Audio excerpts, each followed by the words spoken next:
નમસ્કાર દર્શક મિત્રો, હું છું એડવોકેટ સોનલ બારિયા. આપ સર્વનું સ્વાગત છે મારી ચેનલ લીગલ ભવ્યજ્ઞાનમાં. દર્શક મિત્રો, એક મિત્રનો પ્રશ્ન છે કે મારા જે કાકા છે તે નિસંતાન હતા, એટલે એમની જે ખેતીની જમીન છે એ અમને એટલે કે મારા પિતાજીને સોંપવામાં આવી હતી ખેડાના અર્થે, અને એ અમે 1992-93થી એમની જે ખેતી છે મારા કાકાની એ અમે ખેડીએ છીએ. પરંતુ પાછળથી અમારા કાકાજી દ્વારા એક દીકરાને દત્તક લેવામાં આવ્યો કે જે અત્યારે અમારી પાસેથી જે ખેતીની જમીન છે એ પરત માંગી રહ્યા છે. પરંતુ અત્યારે અમારા જે કાકાજી છે એ હયાત નથી અને આ જે કબજો છે અમારી પાસે 1992-93થી છે. તો હવે આ જે અમારા ખેતીની જમીનનો કબજો છે એની પર અમારું નામ દાખલ થઈ શકે કે પછી અમારે જે દત્તક વિધાનના આધારે જે કાકાના દીકરાને લેવામાં આવેલો છે તેને પરત સોંપવું પડે. તો ચાલો દર્શક મિત્રો, આ જે પ્રશ્ન છે તે અંગેનો આજે આપણે વિડીયોના માધ્યમથી સંપૂર્ણ માહિતી મેળવીએ. તો દર્શક મિત્રો, જ્યારે કહી શકાય કે ખેતીની જમીનની અંદર એ જમીન કયા પ્રકારની છે, સૌથી પહેલાં તો એની ઉપર નિર્ભરતા રહે છે. જો ખેતીની જમીન વડીલોપાર્જિત હોય અને એ જમીનની અંદર કોઈ એક કે બે ભાઈ હોય અથવા ત્રણ ભાઈ હોય અને તેની અંદરથી જો કોઈ એક ભાઈ નિસંતાન હોય એટલે કે તમને સંતાન ન હોય, તો એવા સંજોગો દરમિયાન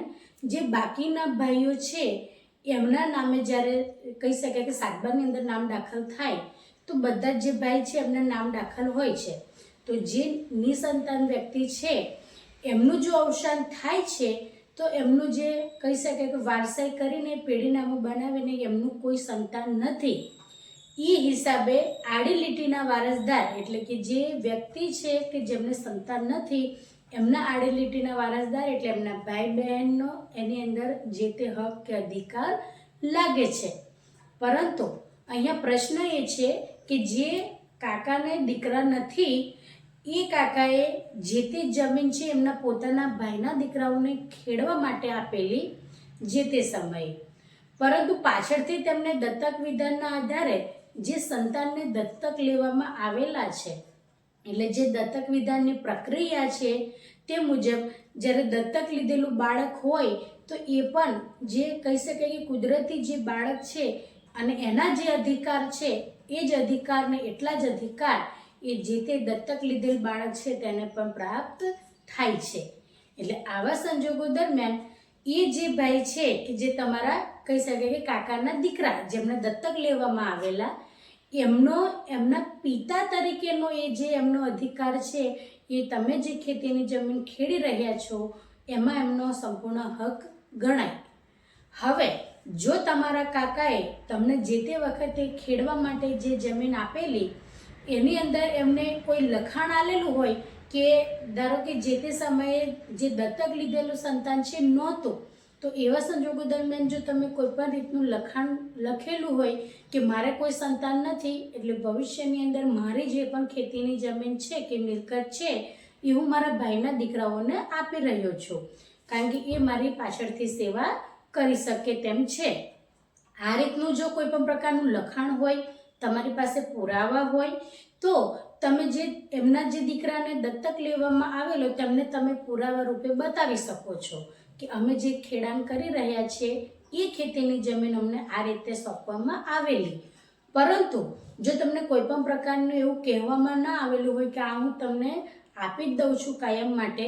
પરંતુ તમને ખાલી ખેડવા માટે આપેલી હોય પરંતુ ઘણા વર્ષો થઈ ગયા હોવા છતાં એની અંદર જો તમારે કોઈ પણ પ્રકારની તમારા કાકાજી દ્વારા માંગણી કરવામાં ન આવેલી હોય અને એમના દ્વારા જે દત્તક વિધાનના આધારે એમને જે સંતાનને મેળવેલા છે એમના દ્વારા જો એમની માંગણી કરવામાં આવે તો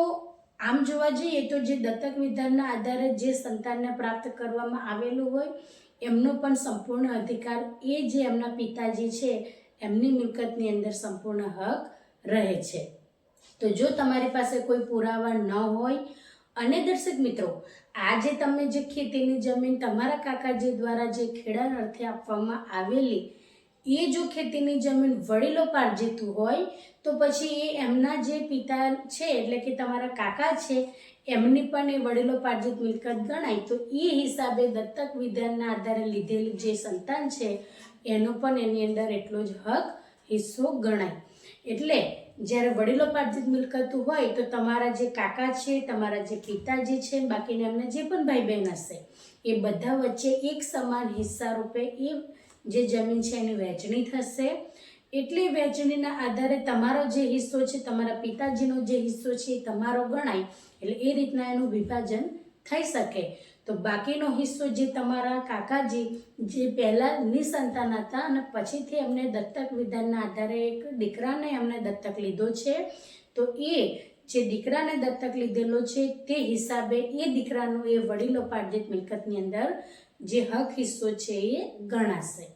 એટલે આ રીતના દર્શક મિત્રો તમારી પાસે કોઈ લખાણ હોય, કોઈ પુરાવા હોય અથવા તો તમારા કાકાજી દ્વારા એની અંદરથી તમારી પાસે કોઈ પૈસા લેવામાં આવ્યા હોય અને તમને એમનો હિસ્સો સોંપેલો હોય,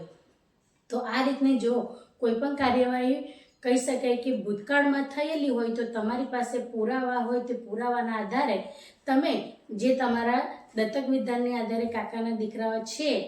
એમને તમે બતાવી શકો છો અને આગળ કાનૂની કાર્યવાહી પણ કરી શકો છો. પરંતુ કોઈ પણ પ્રકારની લેણદેણ ના થઈ હોય, કોઈ પણ પ્રકારની માંગણી ના થઈ હોય, કોઈ પણ પ્રકારનું તમને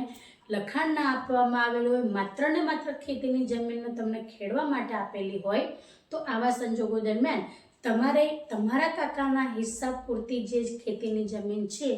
એ એમના દીકરા જે દત્તક વિધાનના આધારે લેવામાં આવેલા છે એમને સોંપવી પડશે. એની પર તમે તમારો કબજો ભલે હોય પરંતુ એની અંદર તમે તમારું જે